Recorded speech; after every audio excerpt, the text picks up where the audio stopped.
अच्छा, तो इसका तो तेजी से बढ़ने की रीजन ये है कि एक तो टोबैको जो इंडस्ट्री है उसका दुनिया की इकोनॉमी में काफी बड़ा उसकी रोल है टोबैको इंडस्ट्री का। और बहुत सारे कंट्रीज की जो गवर्नमेंट्स हैं उनको टोबैको इंडस्ट्री सपोर्ट करती है, उनको इलेक्शंस में सपोर्ट करती हैं, इसलिए वो टोबैको इंडस्ट्री पे ओवरऑल पाबंदी नहीं लगा रहे।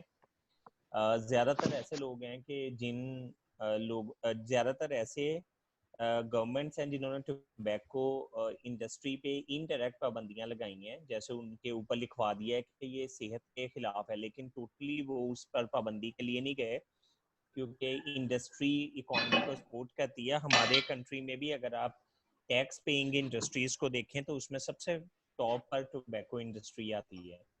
लेकिन जहाँ तक हेल्थ का है तो फिर टोबैको ह्यूमन हेल्थ के लिए बहुत ज़्यादा डेंजरस है। सिर्फ सीओपीडी नहीं बल्कि हार्ट डिजीजेज और बहुत सारी और डिजीजेज में भी टोबैको का बहुत इंपॉर्टेंट रोल है। डेफिनेशन अगर देखें तो इसमें कुछ कीवर्ड्स आप देख सकते हैं। नाम से ही जाहिर है कि क्रॉनिक डिजीज है। It is preventable and treatable. Preventable और ट्रीटेबल का मतलब ये है कि आप इसको प्रिवेंट भी कर सकते हैं, ट्रीट भी कर सकते हैं, लेकिन ये एक persistent sign and symptoms create करती हैं। एक दफ़ा जब सीओपीडी में एयरवे की नैरोइंग हो जाती है due to exposure to cigarette और एनी नॉक्शियस पार्टिकल्स, तो वो परमानेंट रहती है। और डिजीजेस एयरवे में भी प्रिवेल कर सकती है और एल्वियोलर एरिया में भी प्रिवेल कर सकती है। एयरवे के अंदर अगर डिजीज आए तो इसको हम क्रॉनिक ब्रोंकाइटिस कहते हैं, और एल्वियोलाई को इन्वॉल्व करे तो इसको हम एम्फाइजीमा कहते हैं। एयरवे के अंदर जो इन्वॉल्वमेंट है क्रॉनिक ब्रोंकाइटिस, उसमें वीज की साउंड आती है, और अगर एल्वियोलाई की इन्वॉल्वमेंट हो तो उसमें ब्रेथ साउंड्स की इंटेंसिटी कम हो जाती है। और यही दो मेन कंपोनेंट्स हैं जो सीओपीडी बनाते हैं, यानी chronic bronchitis and emphysema. Causes में स्मोकिंग सबसे बड़ा कॉज है, लेकिन उसके अलावा अगर कोई फैक्ट्री में काम कर रहा है, या अक्सर हमारे सेटअप में ईंटों के भट्टे पर जो लोग काम कर रहे होते हैं, या ऐसे लोग जिन्होंने तंदूर वगैरह पे काम किया होता है, they are prone to develop COPD. और इन दोनों एक्सपोजर्स के साथ साथ आप में कुछ जेनेटिक फैक्टर्स भी आने चाहिए जिनकी वजह से ये प्रॉब्लम हो सकता है। कुछ लोगों में अल्फा 1 एंटीट्रिप्सिन की स्लाइट डेफिशिएंसी होती है, तो उनके अंदर ज़्यादा डेवलप हो जाता है। सिम्टम्स आपको पता है कि तमाम चेस्ट डिजीजेस की एक ही हैं, लेकिन इसके अंदर जो सिम्टम्स होंगी वो प्रोग्रेसिव होंगी और टाइम के साथ वर्सन होंगी। हिस्ट्री जो थी उसमें पेशेंट का एक्सपोजर सबसे ज़्यादा इम्पॉर्टेंट है, और बाकी आप हिस्ट्री ले सकते हैं, स्मोकिंग कितनी की है, कितने अरसे से की है। एटलीस्ट 10 ईयर्स तक अगर किसी ने रोज़ाना एक सिगरेट का पैक पिया है तो वो रिस्क फैक्टर है फॉर डेवलपिंग सीओपीडी। इससे कम स्मोकिंग पे सीओपीडी डेवलप होना काफ़ी मुश्किल है। इसके अलावा आपको सीओपीडी के पेशेंट्स में अक्सर औकात कार्डिक एबनॉर्मेलिटीज़ होती हैं, जिसमें एट्रियल फिब्रिलेशन है या हार्ट साइड ज़्यादा होता है, तो वो भी आप पूछेंगे। और इसके अलावा आप पेशेंट के अंदर गर्ड का देखेंगे, पेशेंट के अंदर स्टीरॉयड यूज की वजह से स्टीरॉयड के साइड इफेक्ट्स का देखेंगे। ये सब कुछ आप हिस्ट्री में पॉइंट लेंगे, लेकिन मेन पॉइंट्स यही रहेंगे कि पेशेंट को प्रोग्रेसिव डिस्निया होगा फॉर लास्ट मैनी ईयर्स, जो वक्त के साथ वर्स करेगा। एग्जामिनेशन में दो तरह के आपको फिनोटाइप्स मिल सकते हैं, ब्लू ब्लॉटर्स और pink puffers. Blue bloaters healthy होते हैं और सायानोज्ड होते हैं। Pink puffers they are having polycythaemia, और ये थीन एंड लीन होते हैं। ये पैथोलॉजी में आप पढ़ चुके हैं। जनरल फिजिकल एग्जामिनेशन की बात की जाए तो आपको पेशेंट में बाउंडिंग पल्स मिलेगी, और साथ में पेशेंट के वार्म एक्सट्रीमिटीज मिलेंगी due to carbon dioxide retention. और इंस्पेक्शन वगैरह की फाइंडिंग्स आप मुझे बता दें कि क्या क्या हो सकती हैं सीओपीडी में। सर डिक्रीज्ड ब्रेथ साउंड हो सकती है, हाइपर इंस्पेक्शन पे रेजोनेंस या हो सकती है। सर इंस्पेक्शन पे सर बैरल टेस्ट हो सकती है। सही, बैरल शेप चेस्ट और किस किस डिजीज में होती है? Sir deformities, chest emphysema. Deformities, चक्री वेरवे प्रैक्टिस। डिजीज जैसे पेशेंट जैसे जिसको एस्थमा है उसमें भी बैरल शेप चेस्ट हो जाती है, और ओल्ड एज में नॉर्मली बैरल शेप चेस्ट होती है। ठीक है। और पैल्पेशन में क्या फाइंडिंग मिलेगी?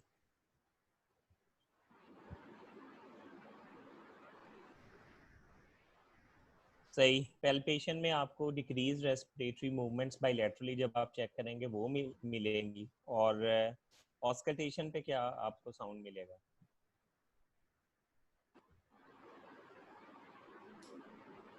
सर डिक्रीज ब्रेथ साउंड्स, बेसिंग होगी sir, vocal fremitus, heart sound decrease क्लाउडेस्ट। ब्रेथ, अच्छा, decreased intensity of breath sounds इसमें हो हार्ट सकती साउंड्स है। भी कम होगी sir.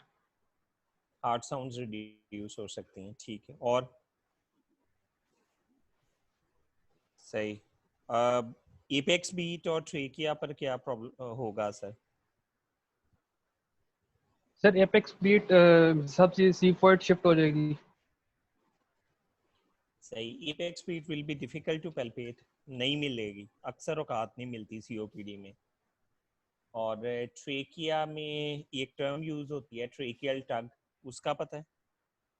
Yes sir, tracheal track में सर वो 2 फिंगर्स हम रखते हैं क्रिकॉइड कार्टिलेज के नीचे और सर नॉच के ऊपर नहीं, सर, और जब वो it's not tracheal deep breath. Tug, ये तो है स्टर्नो ट्रेकियल, जो डिस्टेंस है ना वो आप बात कर रहे हैं।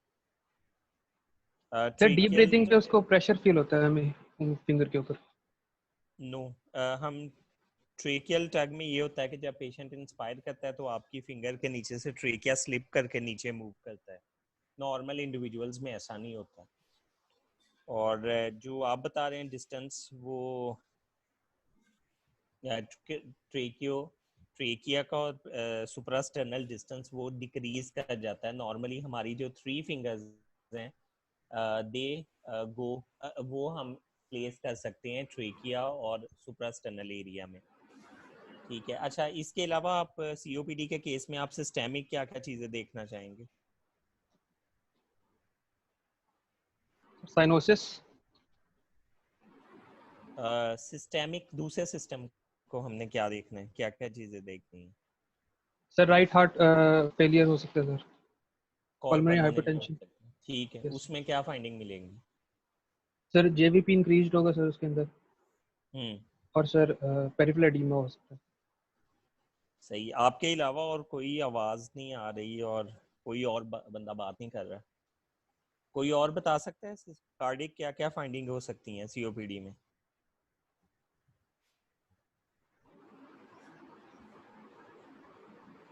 आप माज बात कर रहे थे ना जो यस सर। जवाब दे रहे थे? चलो, अच्छी बात है। अच्छा, ये पिंक पफर्स और ब्लू ब्लॉटर्स का एक कंपैरिजन है। और मेन पैथोलॉजी इसमें ये है कि ब्लू ब्लॉटर्स में देयर इज हाइपोक्सिया, और जो दोनों में ही हाइपोक्सिया होता है। जो ब्लू ब्लॉटर्स होते हैं they are always increase in weight, और उनमें साइनोसिस ज़्यादा प्रोमिनेंट फीचर होता है। और पिंक पफर्स के अंदर थिन एंड लीन होते हैं, और इनके अंदर एम्फाइजीमा ज़्यादा होता है। ये क्लासिफिकेशन पैथोलॉजिकली ठीक है, लेकिन with the passage of time और भी सीओपीडी की फिनोटाइप्स आ गई हैं। अब हम तकरीबन 10 फिनोटाइप्स को देखते हैं एट ए टाइम। उसमें क्रॉनिक ब्रोंकाइटिस भी है, एम्फाइजीमा भी है, सीओपीडी विद ब्रोंकिटिस भी है, COPD with obstructive sleep apnoea भी है, COPD with interstitial lung disease भी है। यानी बहुत सारी इसकी अब फिनोटाइप्स आ गई। तो मेन इसमें यही चीज़ आपने, मेरा ख्याल पैथोलॉजी में आप इसका कॉन्सेप्ट देख चुके हैं। बस सिर्फ यही याद रखना है कि ब्लू ब्लॉटर्स के अंदर क्रॉनिक ब्रोंकाइटिस का एलिमेंट ज़्यादा है, and they always come with productive cough. और एम्फाइजीमा केस प्रीडोमिनेंटली एम्फाइज प्रेजेंट करते हैं शॉर्टनेस ऑफ ब्रेथ के साथ, they and thin and lean. अच्छा जी,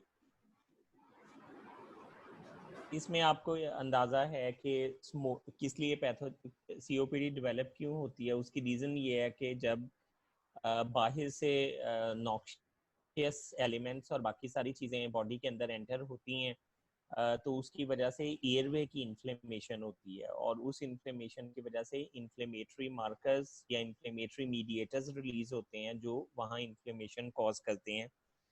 in case of asthma, inflammatory mediators कुछ और हैं, वो हम पहले भी डिस्कस कर चुके थे कि इंटरल्यूकिन 4, इंटरल्यूकिन 5, इंटरल्यूकिन 13, जबकि यहाँ tumour necrosis factor alpha, interleukin 1, interleukin 6 inflammation cause करते हैं और इसलिए इनकी इन्फ्लेमेशन इरिवर्सिबल है, जबकि एस्थमा में रिवर्सिबल इन्फ्लेमेशन होती है।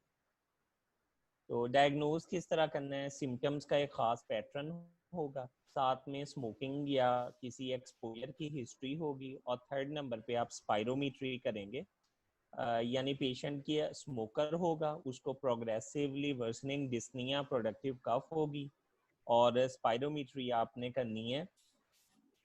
उसका मैं हम स्पायरोमीट्री में पहले ही डिस्कस कर चुके हैं। क्या क्या फीचर होंगे स्पायरोमीट्री में?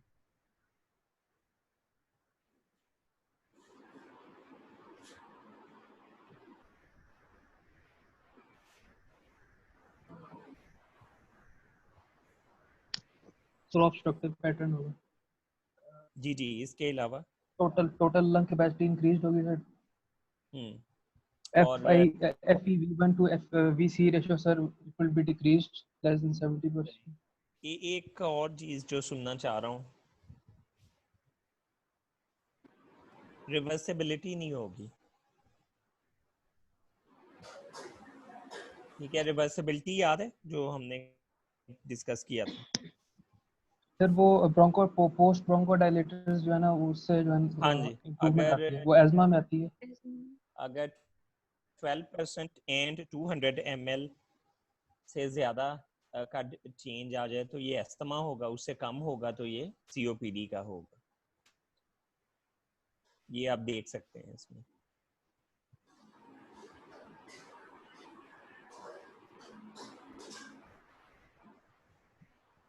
स्पायरोमीट्री का आपको अंदाज़ा है। अच्छा, अब ये सेवेरिटी ऑफ COPD है विद रिस्पेक्ट टू FeV1। जब आपने एक दफ़ा पेशेंट की FeV1 और FVC की रेशो देख ली और वो रेशो 0.7 से कम है, तो उसके बाद आपने उसकी सेवेरिटी जज करनी है कि ऑब्स्ट्रक्टिव एयरवे डिजीज अगर है तो कितनी है। उसके लिए global initiative of obstructive lung disease ने 4 क्लासेस बनाई हैं, माइल्ड, मॉडरेट, सवेयर और वेरी सवेयर। जो माइल्ड वाला है उसमें FeV1 80% से ज़्यादा प्रिडिक्टेड है। अब ये याद रखें कि it's not the ratio, classification जिस बेस पे हो रही है दैट इज़ FeV1। तो अगर किसी पेशेंट की FeV1 80% से ज़्यादा है तो वो माइल्ड COPD में आएगा। अगर 50 to 80% है तो moderate disease, 30 to 50% severe disease, और अगर लेस देन 30% हो तो वेरी सवेयर डिजीज होगी। ये क्लासिफिकेशन काफ़ी हद तक कोरिलेट करती है जो हमने ऑब्स्ट्रक्टिव एयरवे डिजीज की सेवेरिटी पढ़ी थी in pulmonary function test session. तो बस ये याद रखिएगा कि 50% से कम जब होना शुरू हो जाए FeV1, तो this indicates that it's severe COPD।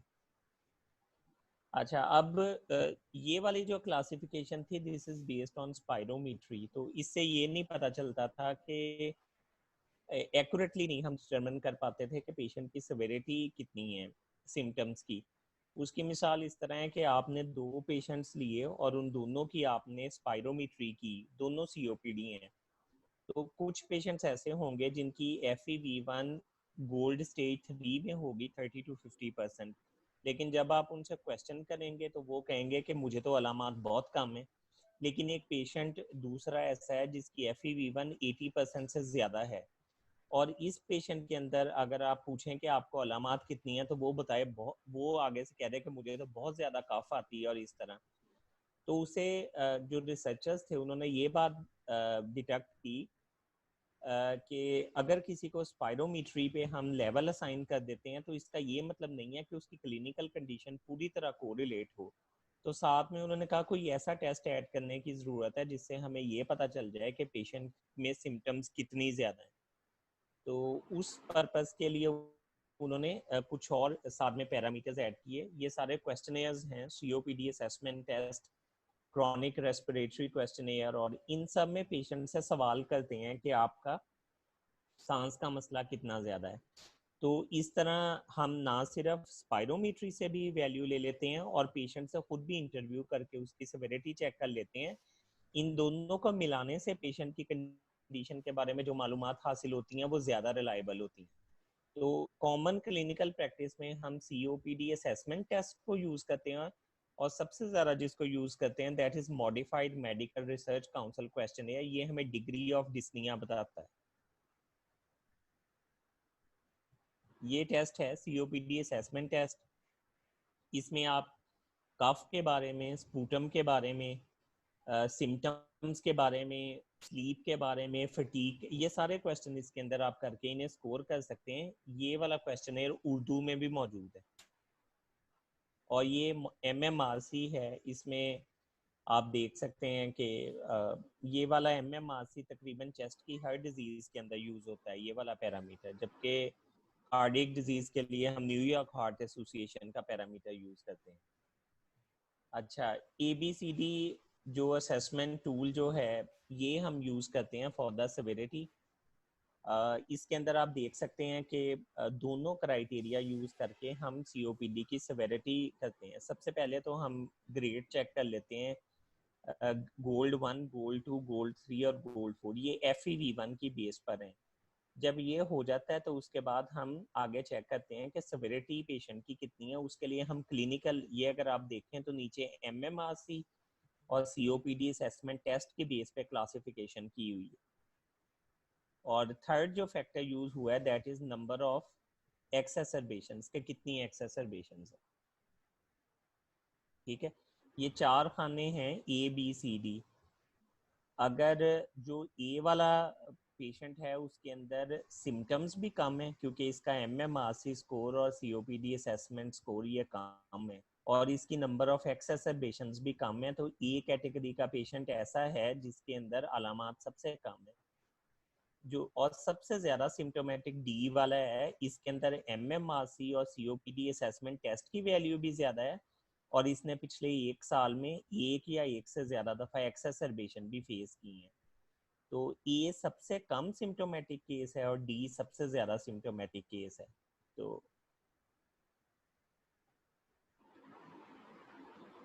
अच्छा, अब COPD के केसेस में अल्फा-1 एंटीट्रिप्सिन डेफिशिएंसी का बहुत ज़्यादा रोल है। अल्फा-1 एंटीट्रिप्सिन डेफिशिएंसी हम उस पेशेंट में कंसिडर करते हैं जिसकी स्मोकिंग हिस्ट्री बिल्कुल कम हो, लेकिन उस पेशेंट के अंदर COPD के साइन एंड सिम्टम्स आ रहे हैं। तो ऐसे पेशेंट के अंदर हम अल्फा-1 एंटीट्रिप्सिन डेफिशिएंसी देखते हैं। इन केसेस के अंदर पेशेंट की एज कम होती है, पेशेंट को एम्फाइजीमा डेवलप हुआ होता है, और साथ में कंकमिटेंट लिवर का कोई प्रॉब्लम होता है, क्योंकि अल्फा-1 एंटीट्रिप्सिन डेफिशिएंसी में लिवर सिरोसिस भी डेवलप होता है। तो इन केसेस के अंदर हम अल्फा-1 एंटीट्रिप्सिन की डेफिशिएंसी को चेक करते हैं। ट्रीटमेंट जो हम करते हैं COPD की, उसमें नॉन फार्माकोलॉजिकल है, फार्माकोलॉजिकल है और इंटरवेंशनल है। नॉन फार्माकोलॉजिकल ट्रीटमेंट में सबसे कॉमन चीज़ ये है कि हम पेशेंट की स्मोकिंग सेसेशन करवाते हैं, उसकी चेस्ट फिजियोथेरेपी करवाते हैं, और उसको एक्सरसाइज के लिए कहते हैं। तो ये 3 नॉन फार्माकोलॉजिकल ट्रीटमेंट्स हैं। और फार्माकोलॉजिकल ट्रीटमेंट्स में आप बता सकते हैं कि कौन कौन सा ड्रग ग्रुप यूज करते हैं?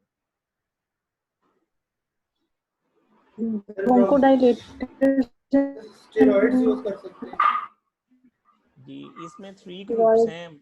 हाँ जी, 3 ग्रुप्स हैं, लाबा है, लामा है और इनहेल कॉर्टिकोस्टेरॉइड्स हैं। फ़र्क सिर्फ ये है कि अस्थमा के जो केसेस हैं उसके अंदर लाबा और लामा की इतनी इम्पोर्टेंस नहीं है जितनी इनहेल कॉर्टिकोस्टेरॉइड्स की है, और COPD में लाबा और लामा की ज़्यादा इम्पोर्टेंस है। इनको हम प्राइमरी इम्पोर्टेंस देते हैं।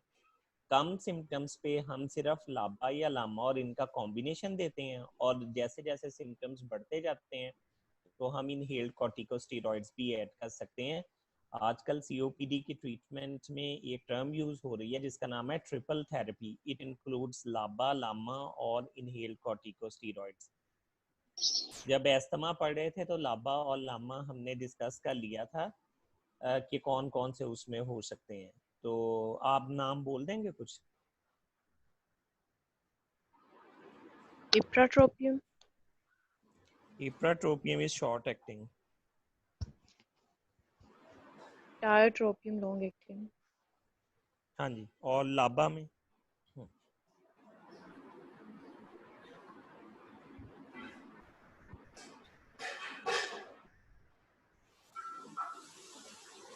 आज सर भूल गए मैं सर। अच्छा, इसमें सालमेट्रॉल यूज कर सकते हैं आप। और इसके अलावा एक और आपको बताया था जो शॉर्ट एक्टिंग जिसका ऑनसेट है लेकिन वो काम लॉन्ग एक्टिंग ही करता है, that is formoterol. Non pharmacological treatment में एजुकेशन और सेल्फ मैनेजमेंट है, फिजिकल एक्टिविटी है, पल्मोनरी रिहेबिलिटेशन प्रोग्राम है, एक्सरसाइज ट्रेनिंग है, सेल्फ मैनेजमेंट एजुकेशन है, और ये सब न्यूट्रिशन है, वैक्सीनेशन है।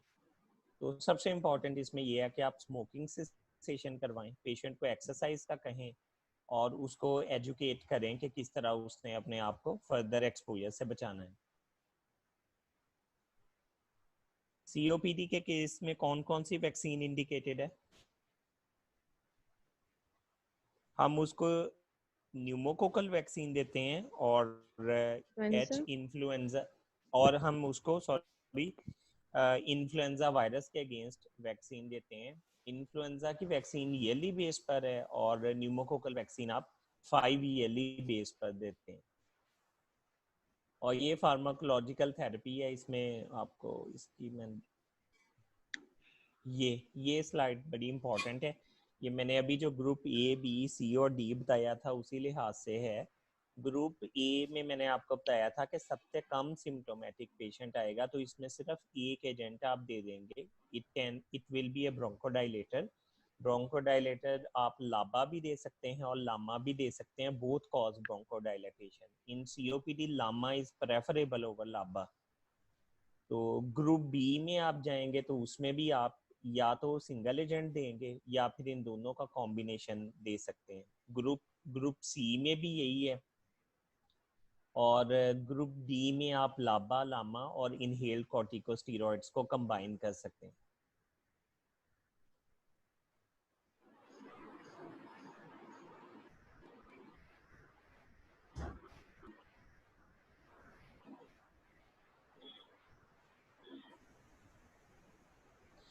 अच्छा, अब कुछ नई ट्रीटमेंट्स है ना वो आई हैं। इसमें एक ड्रग है रोफ्लुमिलास्ट। रोफ्लुमिलास्ट इज फॉस्फोडाइएस्टरेज 4 इनहिबिटर।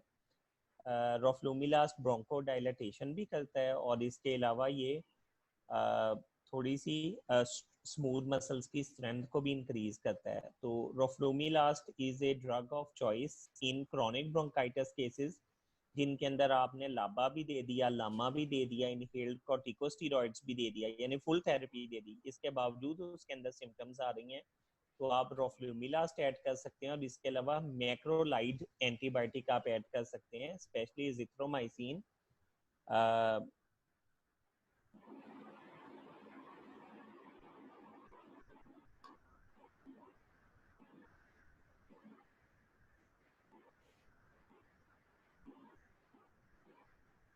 तो मैक्रोलाइड में आप अजिथ्रोमाइसिन दे सकते हैं। अजिथ्रोमाइसिन एंटीबायोटिक है लेकिन इसका एंटी इन्फ्लेमेटरी रोल काफ़ी ज़्यादा है। तो आपको पता है कि सीओपीडी में बहुत ज़्यादा इन्फ्लेमेशन होती है तो उसको कंट्रोल करने के लिए हम मैक्रोलाइड देते हैं। मैक्रोलाइड की डोज नॉर्मल एंटीबायोटिक डोज से कम होती है और मोस्ट ऑफ द टाइम हम हफ्ते में 3 दिन के लिए देते हैं मैक्रोलाइड, एक दिन छोड़ के एक दिन।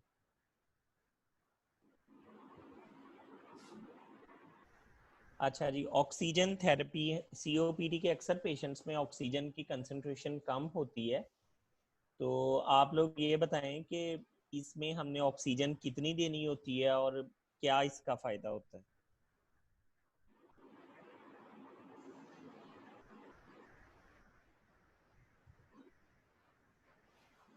Twenty-four to 28% oxygen. जी, लो डोज में देते हैं हम ऑक्सीजन, इसकी रीजन क्या है?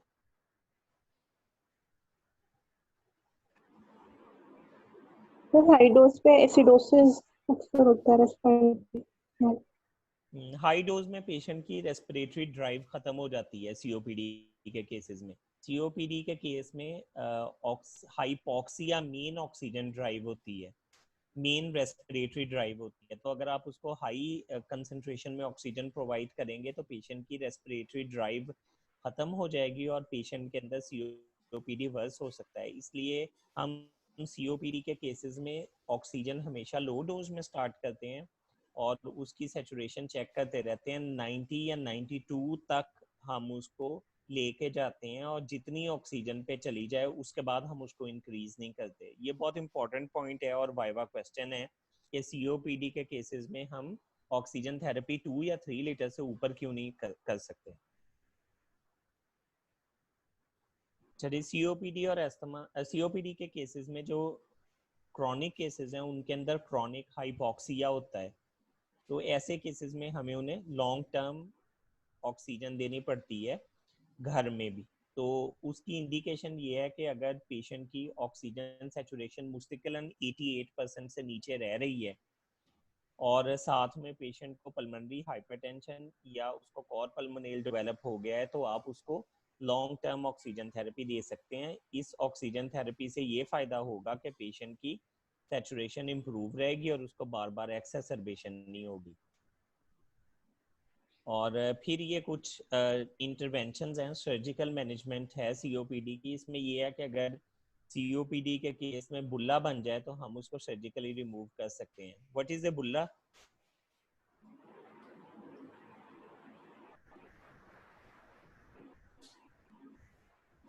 बहुत सारे जब एल्वियोलाई की अंदरूनी दीवार खत्म हो जाती है तो एक बहुत बड़ा एल्वियोलस बन जाता है साइज में, उसको हम बुल्ला कहते हैं। उसका नुकसान ये होता है कि उसके अंदर ऑक्सीजन डिफ्यूजन नहीं हो रही होती, लेकिन वो डायाफ्राम को पुश करने के बाद सांस लेने का प्रोसीजर मुश्किल बना देता है, डिस्टेंड हो जाता है, आपने हाइपर इन्फ्लेशन बहुत ज्यादा कर देता है bulla. It's just like a space occupying lesion. तो फिर इसको सर्जिकली रिमूव कर दें तो डायाफ्राम की मूवमेंट बेहतर हो जाती है और पेशेंट का डिस्निया रिजॉल्व हो जाता है। तो removal of bulla is called bullectomy. इसके अलावा भी अगर पेशेंट में मल्टीपल बुल्लास बने हों तो हम उनको रिमूव कर सकते हैं। इसको हम कहते हैं लंग वॉल्यूम रिडक्शन सर्जरी, लेकिन ये उस वक्त करते हैं जब पेशेंट में बाकी हर ट्रीटमेंट वो फेल हो जाए। और बहुत सारे जो केसेस हैं और बहुत सारी लंग डिजीजेज हैं उनमें एंड पॉइंट लंग ट्रांसप्लांट है। तो सीओपीडी में भी अगर लंग रेस्पिरेटरी फेलियर मुस्तकिल हो जाए तो उसमें ट्रांसप्लांट आप कर सकते हैं।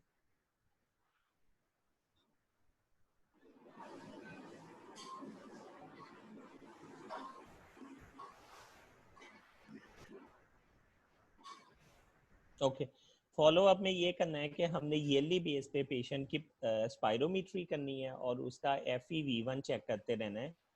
जो सिम्टम्स हैं वो भी हम पेशेंट से हर विजिट पर पूछेंगे और कोशिश करेंगे कि हम पेशेंट की एक्सेसरबेशंस को कम करें।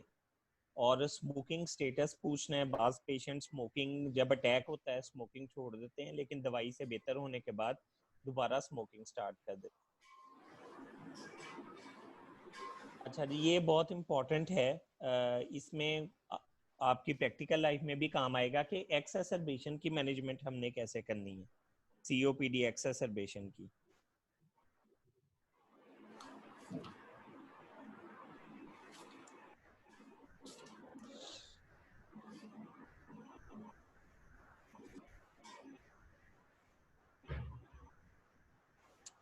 सीओपीडी एक्सेसरबेशन में पेशेंट आएगा तो हम उसकी ऑक्सीजन सैचुरेशन चेक करेंगे। अगर ऑक्सीजन सैचुरेशन कम है तो उसे हम लो डोज में ऑक्सीजन लगाएंगे। This is the difference in treatment of asthma and COPD. Asthma में आप उसको हाई फ्लो ऑक्सीजन देते हैं, फिर उसके बाद आप पेशेंट को ब्रोंकोडाइलेटर्स देंगे। Unlike treatment of stable COPD exacerbation में आपने शॉर्ट एक्टिंग ब्रोंकोडाइलेटर्स देने हैं, साबा और सामा। इसमें आप इपराट्रोपियम भी दे सकते हैं, साल्ब्यूटामोल भी दे सकते हैं।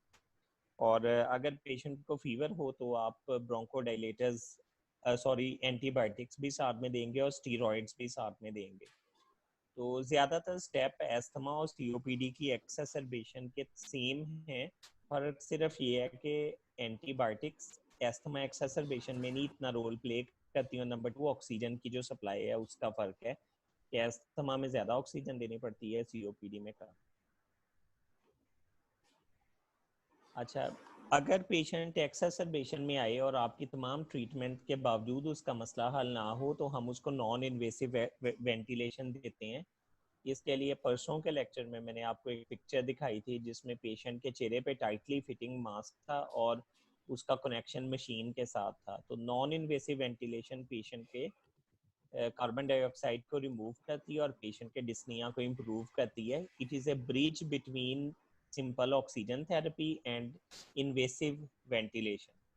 तो नॉन इन्वेसिव वेंटिलेशन का चेस्ट की और किसी डिजीज में फ़ायदा नहीं है जितना COPD में है, और आजकल तो ये ट्रीटमेंट का कॉर्नरस्टोन बन गया है। तकरीबन हर पेशेंट को नॉन इन्वेसिव वेंटिलेशन ज़रूर देते हैं। इसका नुकसान नॉन इन्वेसिव वेंटिलेशन का ये है, या कॉन्ट्राइंडिकेशन ये है कि ये हम बेहोश मरीज को नहीं दे सकते क्योंकि उसमें एस्पायरेशन का हाई चांस।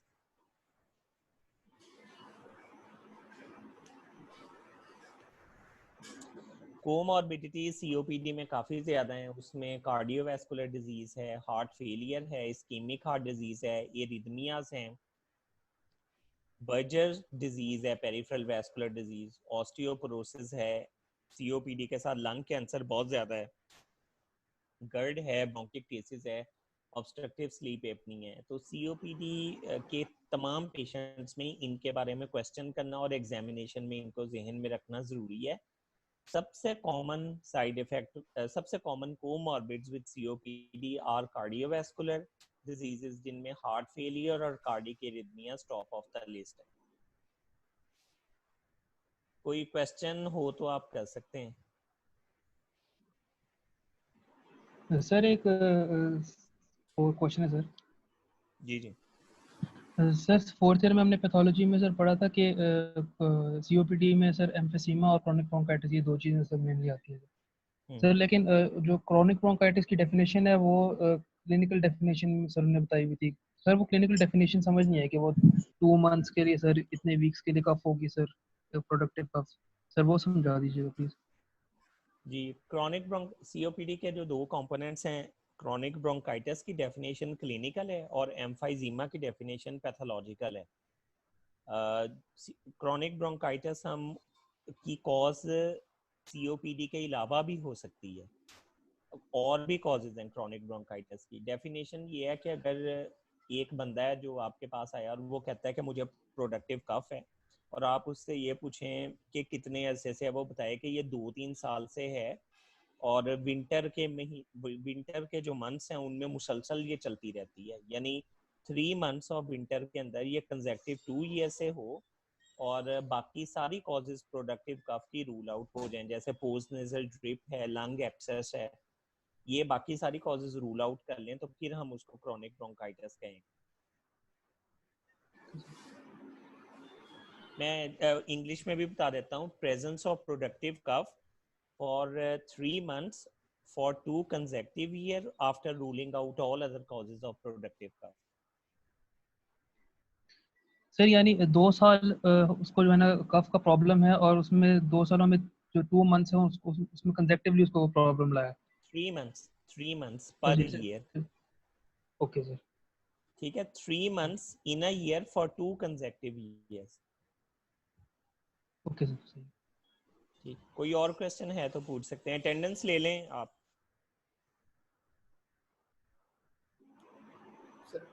सर आज तो सारी क्लास प्रेजेंट है। 99 हाँ जी, मैं देख रहा हूँ। आप लोगों का क्या आगे इरादा है, क्योंकि आप लोगों का क्लिनिकल बहुत ज्यादा वीक है। सर कुछ पता नहीं क्या है, सुना है सितंबर में बुलाना है। प्रिंसिपल साहब कह रहे थे कि डबल शिफ्ट्स में वार्ड लगानी, शायद डबल या ट्रिपल शिफ्ट्स में, पता नहीं। ठीक है, वो तो हो जाएगा, लेकिन उसमें क्या आप लोग कवर कर पाएंगे सितंबर से लेकर नवंबर तक? सर दिसंबर प्रॉफ में करनी पड़ेगी। मोस्ट सर प्रोबेबली बहुत मुश्किल हो जाएगा। प्रॉफ डिले होना चाहिए। फरवरी तक जा प्रॉफ सुना है, डिले हो रहा है फरवरी जनवरी के एंड तक। जो 2-3 माह में डबल या ट्रिपल शिफ्ट में आपको पढ़ाया जाएगा, वो इतना इनफ होगा कि लाइफ लॉन्ग आपको काम दे? सर डबल ट्रिपल रिटेन ही नहीं शिफ्ट में देगा, इतना ज्यादा पढ़ेंगे। सर वापस आके जब हमारे पास खुद पढ़ने का टाइम नहीं होगा तो वो डबल ट्रिपल शिफ्ट का क्या फायदा। सही, इसका तो फिर यही ऑल्टरनेटिव है कि 1 साल वेट कर लिया जाए। नहीं सर, 2-3 महीने काफी है। सर आज जो करनी है मई में। नो सर, इतना किया जाए अगर के रिटर्न ले लें और ये जो क्लिनिकल है इसको हाउस जॉब के साथ एडजस्ट कर लें किसी तरह, तो ईयर भी वेस्ट नहीं होगा और क्लिनिकल भी सही हो जाएगा। मतलब फाइनल ईयर दोबारा पढ़ के दें? सर वैसे दोबारा पढ़ने बस अभी पढ़ी तो नहीं है, 5 मंथ्स पढ़ी है टोटल। सर प्रिंसिपल क्या है, सर प्रिंसिपल के सर ने उन्होंने बताया था क्योंकि 30% हॉस्टल अकोमोडेशन की प्रिंसिपल ने गवर्नमेंट अलाउ कर रही है। अब जब यूएचएस या सेकेंडरी हेल्थ के लेटर्स चले जाते हैं कॉलेजेस में तो हो सकता है फाइनल ईयर को बुला लें। ये सर प्रिंसिपल की तरफ से था, मतलब ये डिफरेंट कॉलेजेस में चल। जी सर, जस्ट आप लोगों का फीडबैक लेना था रिगार्डिंग शेड्यूल ना, उसमें हम कोशिश करेंगे कि बेस्ट पॉसिबल आपको ना वो कर दें, अकोमोडेशन का भी हो जाए, आपकी क्लिनिकल उसका भी हो जाए प्रेपरेशन का, और आप पे इतना बर्डन भी ना हो क्योंकि थ्योरी पढ़ के ही पास करनी है। तो इसलिए कोशिश करेंगे कि कोई ना कोई बेटर सोल्यूशन निकल आए। सर शाम के टाइम अगर हम जाते हैं तो एक तो हम पढ़ भी नहीं सकते सर, और दूसरा शाम के टाइम फैकल्टी नहीं होती वहाँ पे, शाम को नहीं होगा। यस सर, होगा 2-3 बजे तक ही होगा, लेकिन कन्वेंशनल से कुछ हटके ही होगा। सर 8 to 10 लेक्चर्स है वो खत्म करवा दीजिएगा। लेक्चर्स खत्म है सर, उन्होंने प्रिंसिपल ने बताया था लेक्चर नहीं होंगे वापसी पे। हाँ जी, लेक्चर नहीं होगा। सर वैसे आपको क्या लग रहा है कोरोना कब खत्म होगा, मतलब पीक कब नीचे जाएगी? साहिवाल में इस वक्त सिर्फ 4 पेशेंट हैं। Okay sir.